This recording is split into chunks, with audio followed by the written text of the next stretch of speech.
So the first thing I did to make my map was to create a grid, and on this grid I have a bunch of 2 by 2 squares because drawing in little squares is a lot easier than drawing in a big map. Once I had my grid, I divided every square into tenths and added numbers for latitude and longitude.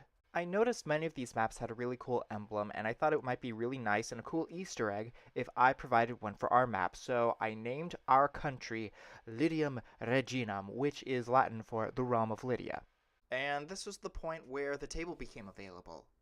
I added some other details like a ship and a dragon, but the dragon ended up looking like my mom's bearded dragon, so yeah, just don't tell Lydia.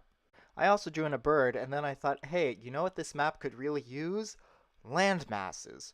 So that's what was next.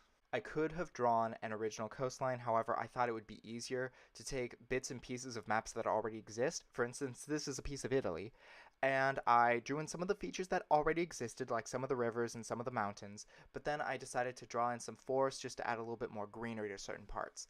Once I finished shading in my mountains, I named a couple of towns. I just went with generic names for now, and then I colored in all of my forests and all of my mountains. And here's the map thus far. If you'd like to see the finished product, which may include your name, make sure you support the deck.